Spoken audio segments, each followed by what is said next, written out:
Indonesia menghadapi krisis pengangguran yang sangat luar biasa. Lebih dari 7,28 juta orang menganggur. Lantas, apa peran pemerintah dalam menyikapi hal ini? Selengkapnya hanya di channel New Story.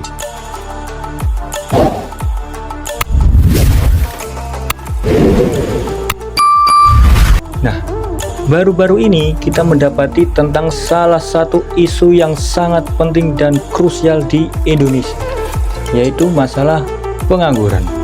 Pengangguran ini merupakan masalah yang kompleks dan memiliki dampak yang signifikan terhadap perekonomian dan masyarakat Indonesia. Masalah pengangguran di Indonesia itu telah berlangsung cukup lama dan memiliki dampak yang sangat luas. Jadi, berdasarkan data dari Badan Pusat Statistik atau BPS, tingkat pengangguran di Indonesia masih cukup tinggi. Nah, hal ini menunjukkan bahwa masih banyak tantangan yang harus dihadapi untuk menciptakan lapangan kerja yang cukup bagi masyarakat. Kondisi pengangguran di Indonesia pada tahun 2025 itu menunjukkan tren yang positif dengan tingkat pengangguran terbuka atau TPT sebesar 4,76% pada Februari 2025, yang merupakan angka terendah sejak krisis moneter tahun 1998. Dan jumlah pengangguran di Indonesia itu mencapai 7,28 juta orang, meningkat sekitar 83.000 orang atau 1,11% dibandingkan dengan Februari 2024. Kemudian sektor penyerapan tenaga kerja itu didominasi di perdagangan dengan 980.000 tenaga kerja baru, kemudian di pertanian ada 890.000 orang, kemudian ada di industri pengolahan sekitar 720.000 orang. Dan berikut penyebab pengangguran di Indonesia. Yang pertama adalah kurangnya lapangan kerja. Indonesia memiliki jumlah penduduk yang banyak, tapi tidak diimbangi dengan lapangan pekerjaan. Kemudian ada ketimpangan keterampilan. Ketidaksinkronan antara keterampilan yang dimiliki dengan kebutuhan pasar kerja. Kemudian ada kurangnya investasi. Kurangnya investasi di sini dapat menyebabkan kurangnya lapangan kerja dan meningkatkan pengangguran.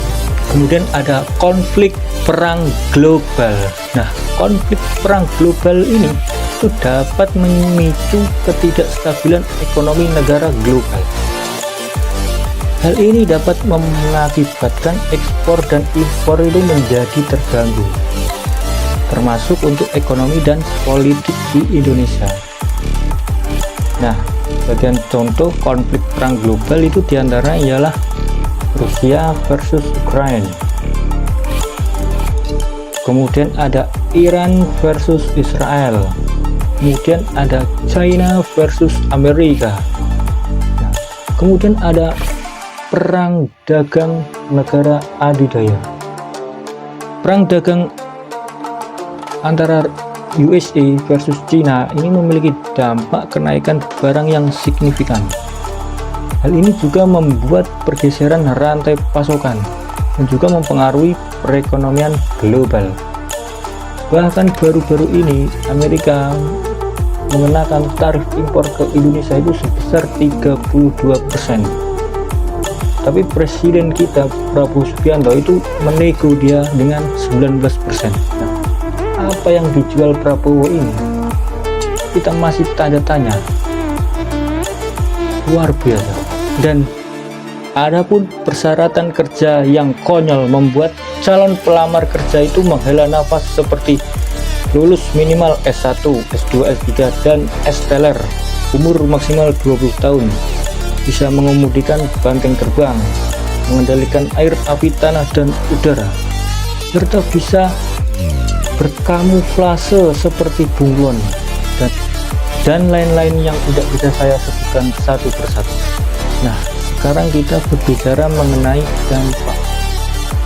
Dampak di sini itu adalah akibat yang ditimbulkan pengangguran di Indonesia sangat luas dan merugikan baik bagi individu, keluarga maupun masyarakat secara keseluruhan.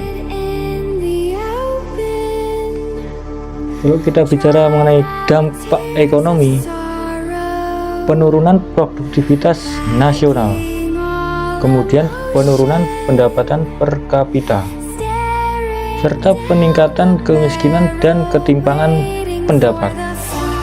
Kemudian kalau kita lihat dari segi dampak sosial, itu peningkatan kriminalitas dan masalah kekerasan. Tentu kekerasan di sini bisa dibilang kekerasan dalam rumah tangga ataupun yang lain, serta gangguan kesehatan seperti stres, depresi, dan lain-lain. Nah, dulu sewaktu wapres kita itu Gibran Rakabuming, dia debat di pencalonan presiden dan wakil presiden, dia menjanjikan 19 juta lapangan pekerjaan, tetapi semua itu hanyalah omong-omong. Berbagai job hanya mementingkan formalitas tanpa diimbangi dengan kualitas penyerapan. Namun pemerintah saat ini melakukan upaya program pelatihan kerja untuk meningkatkan skill para calon pekerja, kemudian menciptakan lapangan kerja baru, serta meningkatkan kualitas pendidikan dan pelatihan untuk sumber daya manusia yang lebih maju. Pemerintah juga berkoordinasi dengan investor baik asing maupun lokal untuk membuka pabrik di Indonesia, serta memberi dukungan kuat untuk pabrik yang mau pilot, untuk menyelamatkan para pekerja yang akan di PHK. Nah, dari sini saya mengingatkan pada teman-teman semua bahwa cintailah pekerjaanmu walaupun itu menyengsarakanmu, karena jauh di luar sana mereka ingin menempati posisinya. Seperti itu ya. Jadi pesan saya buat kalian semua itu adalah cintailah pekerjaanmu walaupun itu menyengsarakanmu. Di luar sana itu banyak yang menginginkan posisimu. Oke, sampai di sini dulu pembahasan kita. Nantikan pembahasan selanjutnya hanya di channel New Story. Thank you.